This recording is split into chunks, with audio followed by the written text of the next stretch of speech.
Hello everyone. In this video, we'll be covering concepts from the course of Chemistry 1412, also known as General Chemistry 2.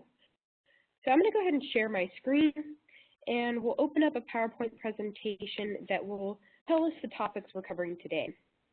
So as you see, the topics we're covering are something called reaction tables, otherwise known as ICE tables. So before we get started, I wanted to make a bit of a connection. So the topic of ICE tables or reaction tables actually is a part 2 video. So this topic feeds off of one of my previous videos, the video containing the concepts of equilibrium state, equilibrium constant, reaction quotient, direction of reactions, and Kp. So if you haven't already watched that or you don't understand those concepts, I highly suggest that you go watch it before this video. So solving equilibrium problems. If equilibrium quantities are given, we simply substitute these into an expression for Kc to calculate its value. If only some equilibrium quantities are given, we use a reaction table to calculate them and to find Kc. A reaction table shows the balanced equation, the initial quantities of reactions, reactants, and products, the change in quantities during the reaction, and the equilibrium quantities. So, ICE, that's what it spells. So, ICE tables is a simple organizational tool to solve stoichiometry or equilibrium problems. The I stands for initial concentrations for each species in the reaction mixture. This is usually going to be given to you. C represents the change in concentrations for each species as the system moves toward equilibrium. This is going to show you the direction in which the reaction is moving. E represents the equilibrium concentrations, each species when the system is in a state of equilibrium. So it's a little blurry, but this is a basic setup for an ICE table. So at the top, you're going to have your reaction. Then you'll have ICE. So I, you're going to put your initial concentration that the problem gives you. C, coefficient times X goes here.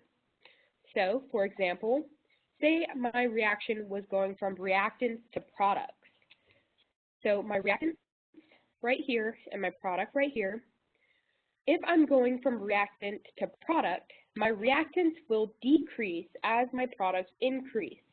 So in here, I'll have a negative for my reactants and a positive for my product.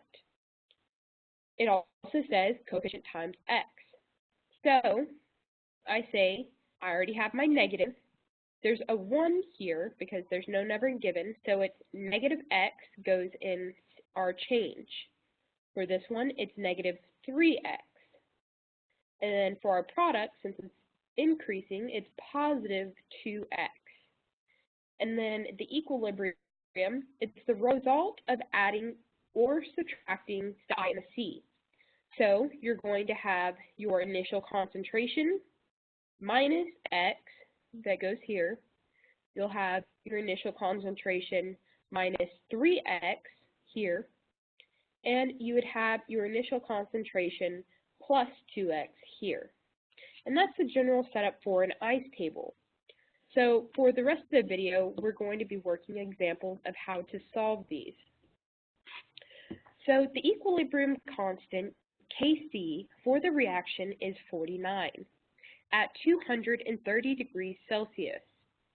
If 0.7 moles of PCl3 is added to 0.7 moles of Cl2 in a 1 liter reaction vessel at 200 degrees Celsius, what is the concentration of PCl3 when equilibrium has been established? And then they provide us with the reaction below.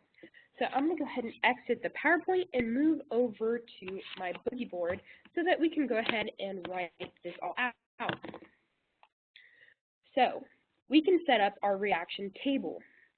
So we write PCl3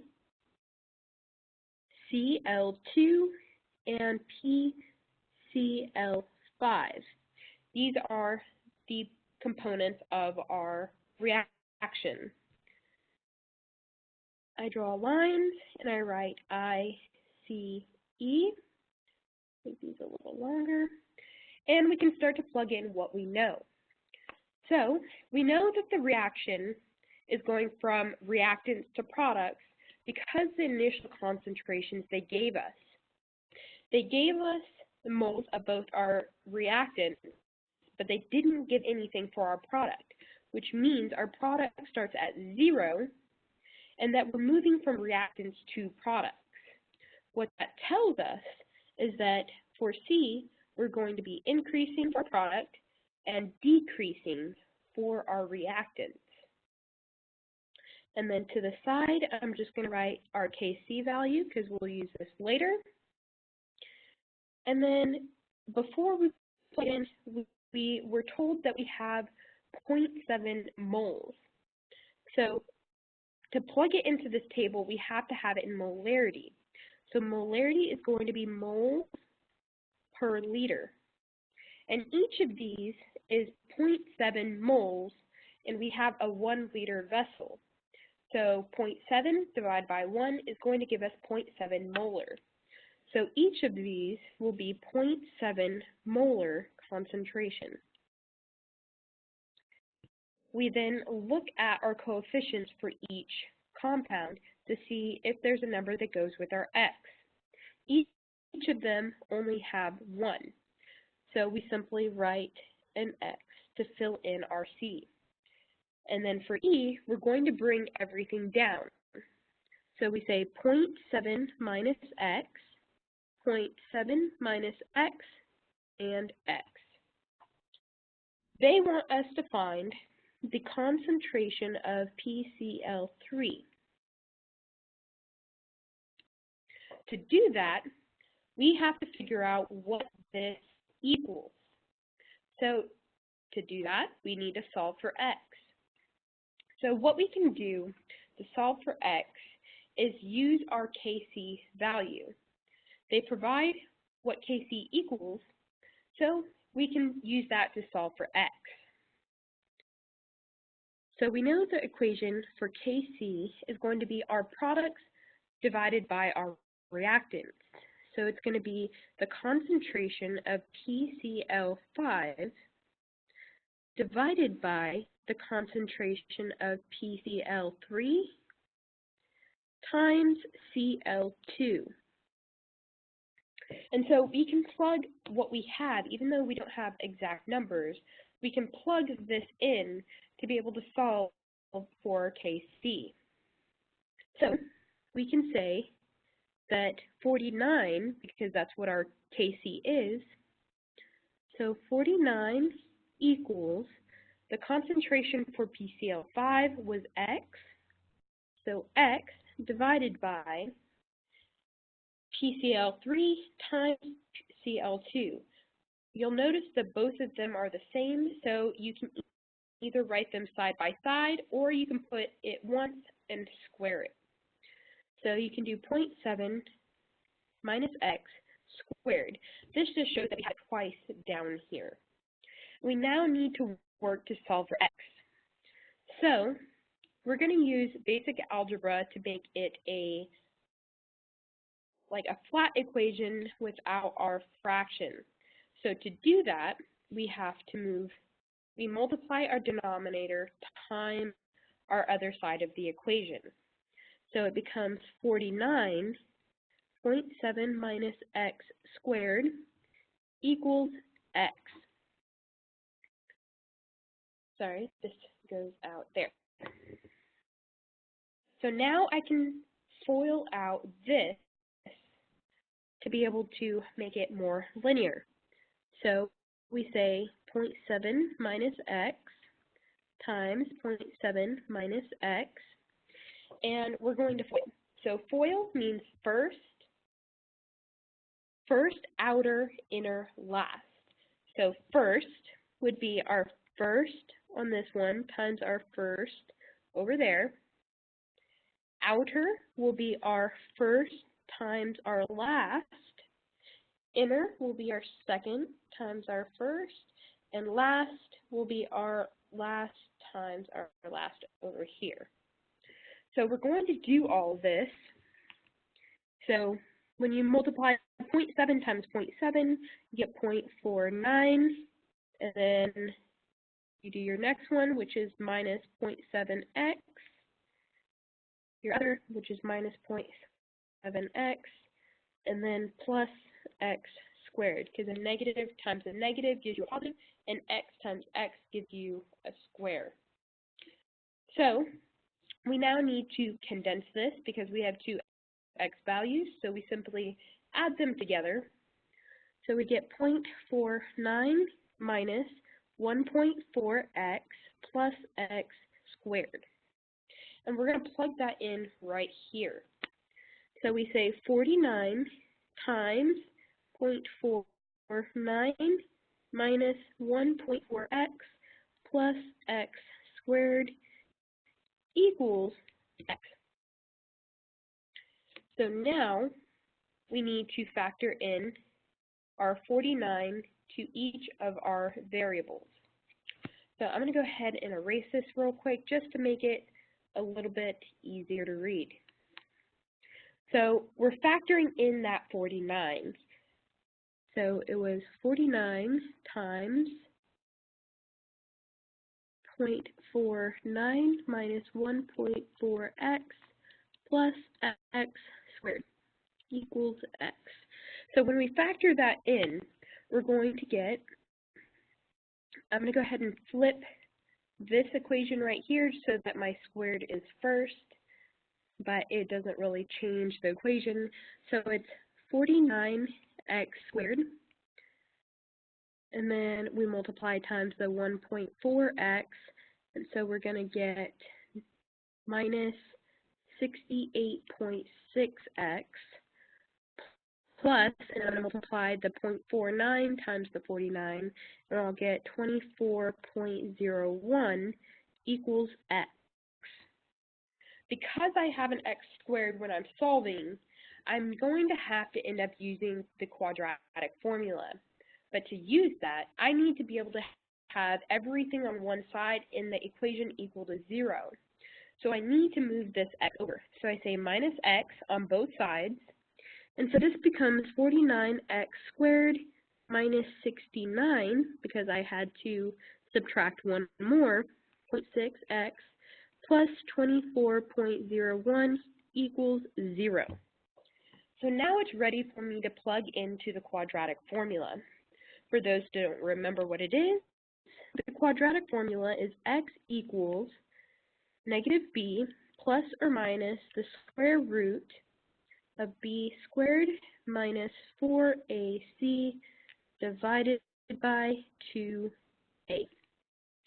And so our a goes with the x squared, so this is a, our b goes with the x, and our c goes with the number.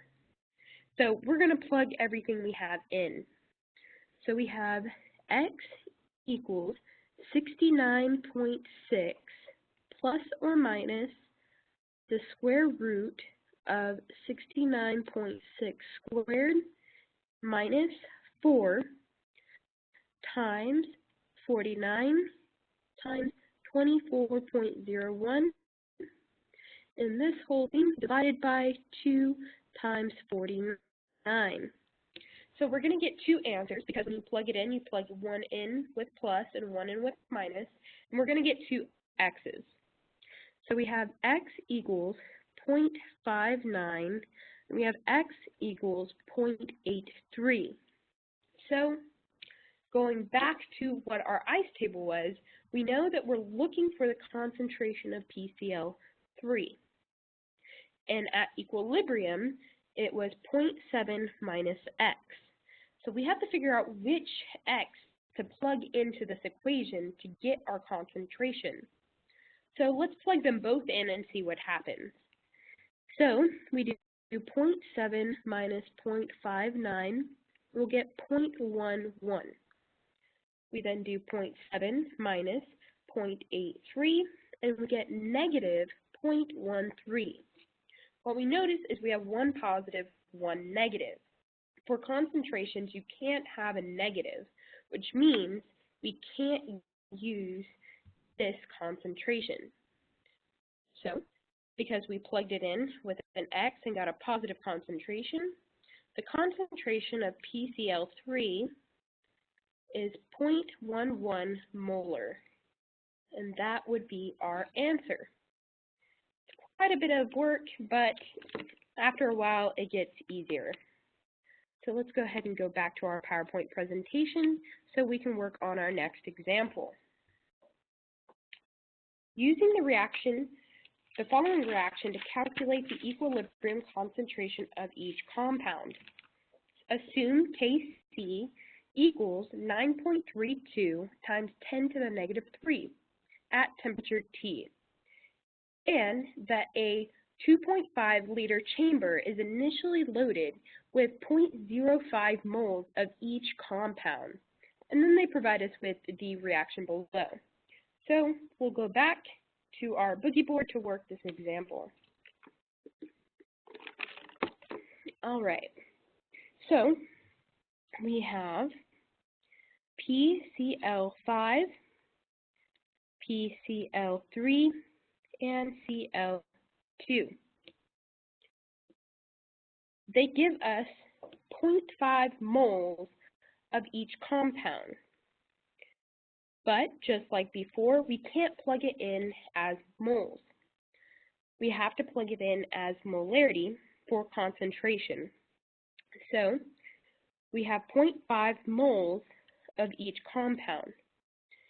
And we also have a 2.5 liter container, which tells us our concentration is 0.02 molar.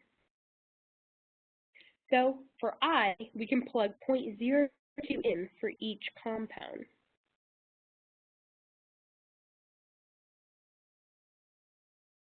Because we have a concentration initially for each compound, it makes it really hard for us to identify which direction the reaction is moving.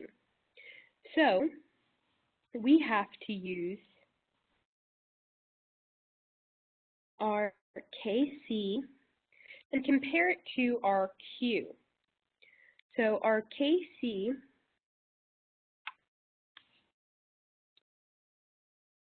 was 9.32 times 10 to the negative 3.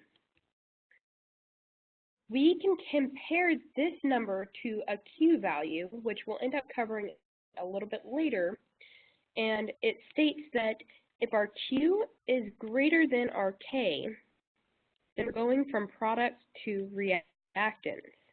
But if our K is greater than our Q, then we're going from reactants to products.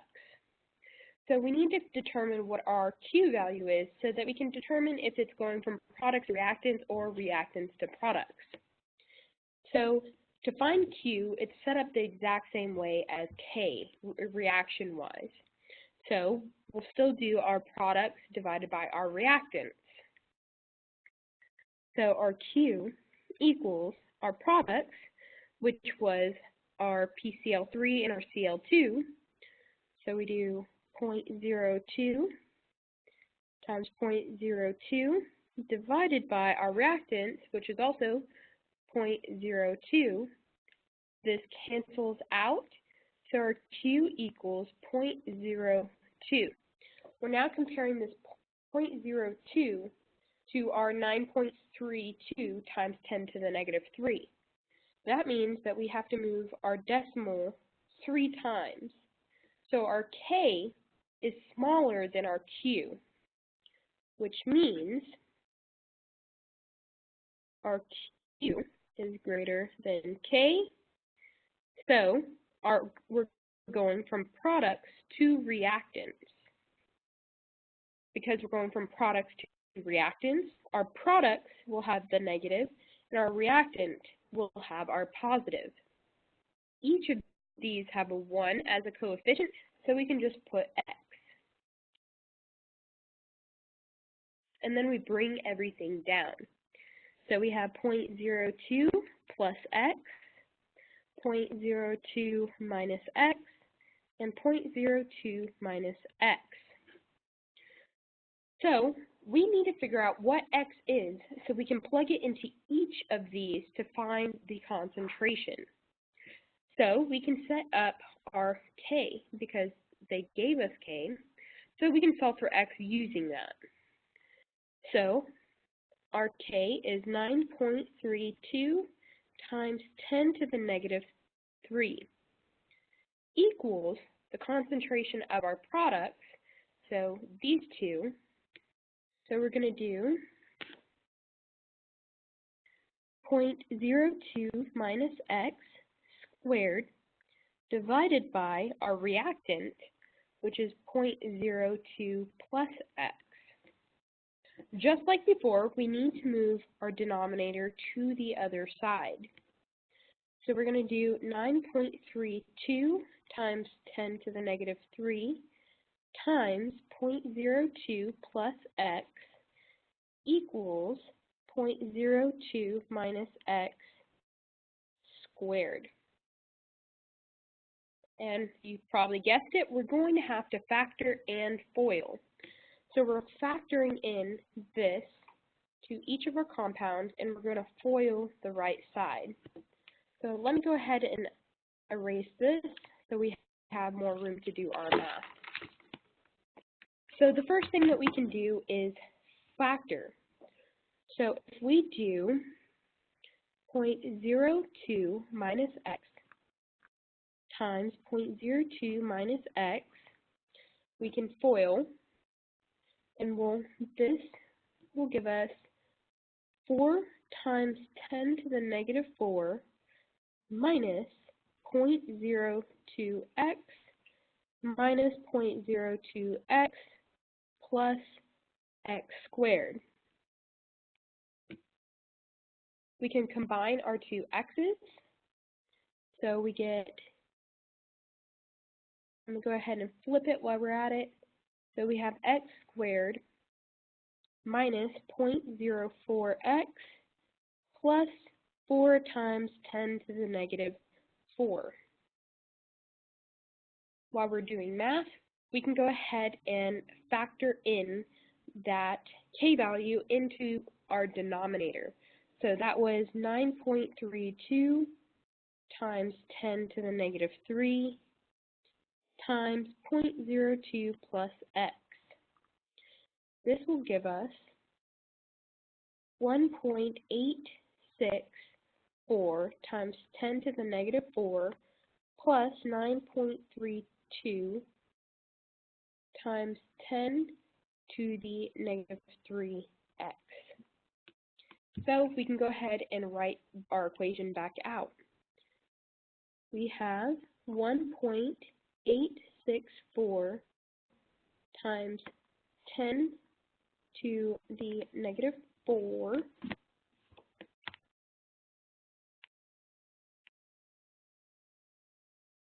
plus 9.32 times 10 to the negative 3x equals x squared minus 0.04x plus 4x times 10 to the negative 4. We can see that we're going to have to plug this into the quadratic formula. So we need to get everything to the same side. So the first thing we can do is move over our x. So we're going to subtract the 9.32 times 10 to the negative 3x. We're going to do this on this side as well. So we'll have 1.864 times 10 to the negative 4 equals x squared minus 0.04932x plus 4 times 10 to the negative 4. So we now have condensed our x's by getting rid of it on our left side. We now need to get rid of the 1.864 times 10 to the negative 4. We're going to subtract it on our right side as well, and we'll end up with x squared minus 0.04932 plus 2.136 times 10 to the negative 4. So this is our A, this is our B, and this is our C. And we can plug this into our quadratic formula. So let me erase this and set it up with those numbers inside the formula. X equals 0.04932 plus or minus the square root of 0.04932 squared minus 4 times 1 times 2.136 times 10 to the negative 4. And this whole thing will be over 2 times 1. When we plug it in, just like before, we'll end up with 2 x's. So we'll have x equals 0.0445 and x equals 0.0048. We notice that when we plug both in to our equations, which was, so for PCl5 equals 0.02 plus x, or PCl3 was 0.02 minus x, and then our Cl2 was 0.02 minus x. So when we plug it into the subtraction one, we notice that we can't use this concentration or this x value.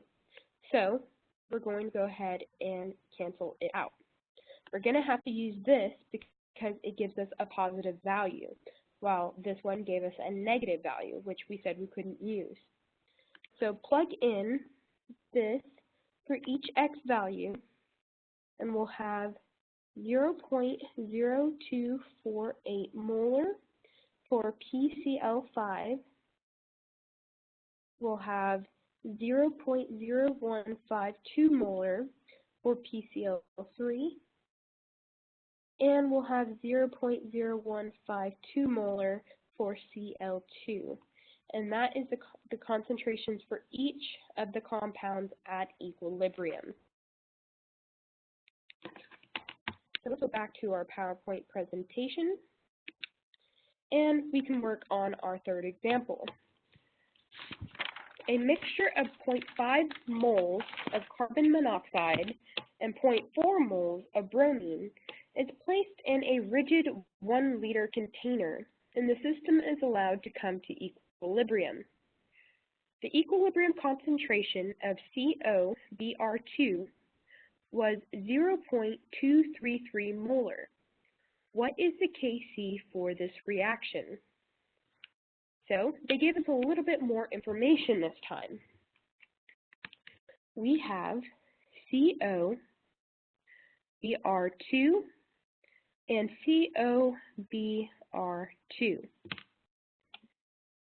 They gave us moles again, so we need to convert each of them to molarity to plug into our ice table.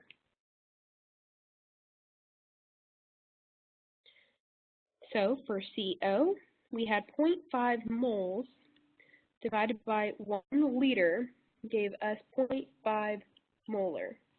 So we'll plug that in here, 0.5. For Br, we had 0.4 moles over 1 liter, gives us 0.4 molar. We plug this in here. And we didn't have a concentration for COBr2, which means that we're going from reactants to products. So we say plus, minus, minus. Each of them have a coefficient of 1, so we just put an x. And then we bring everything down for E. So 0.5 minus x, 0.4 minus x, and then COBr2 just comes down as x. But that's not all the information they gave us.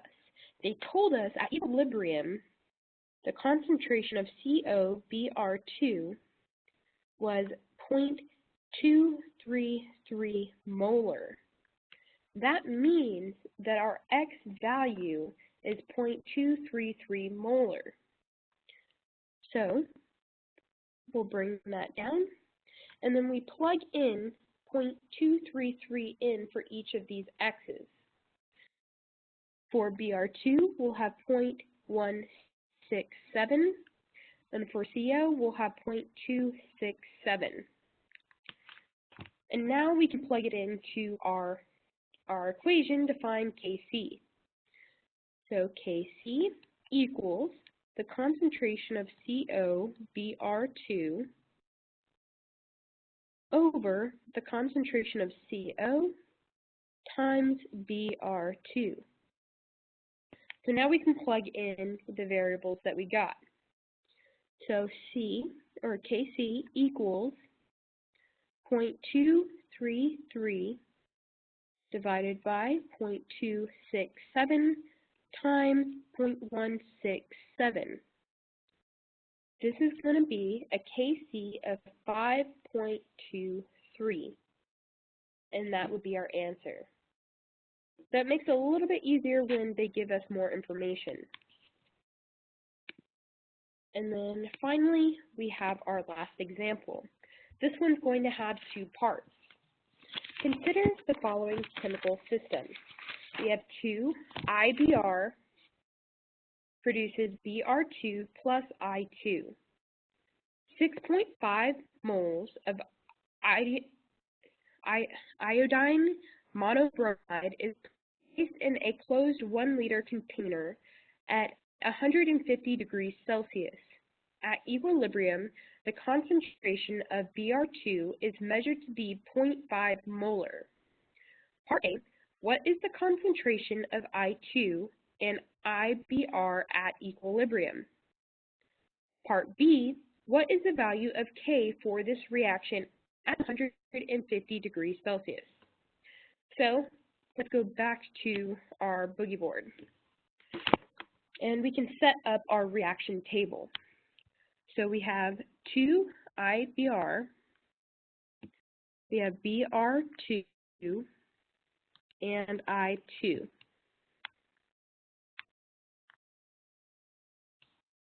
The only thing that they give us in the beginning is the constant, or the moles of IBr.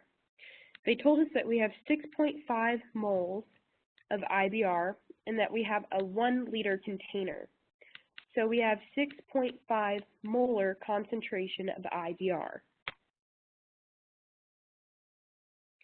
And then that means, because they didn't give us anything for Br2 and I2, we can assume it's 0, which means that our products will increase while our reactant decreases.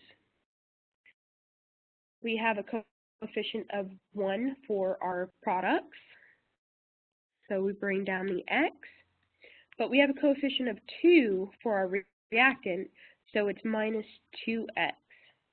And then we'll just bring everything down. So this is X, X, and then 6.5 minus 2X. They also told us that the concentration of Br2 is 0.5 molar at equilibrium. That means, because there's only an X here, that X equals 0.5 molar.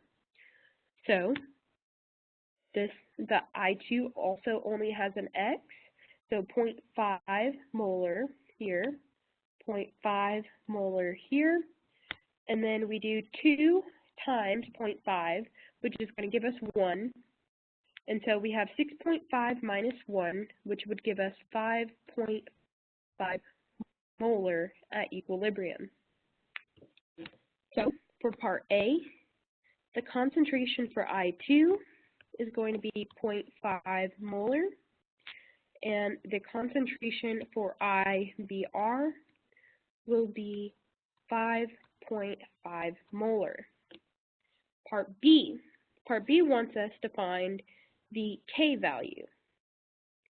So our K equals the concentration of Br2 times the concentration of I2 over the concentration of IBr. And because we had a 2 here as our coefficient, we have a 2 as our exponent. So this becomes 0.5 times 0.5 divided by 5.5 squared. This will give us a K value of 0.008264, or if we want to put it into scientific notation, we'll have 8.264 times 10 to the negative 3. Depending on how your professor wants it, either answer would be correct. All right, so that wraps up our topic of ice tables or reaction tables. The best thing that you can do to get better at them is simply to just keep doing them. Other than that, I wish you best of luck on this topic.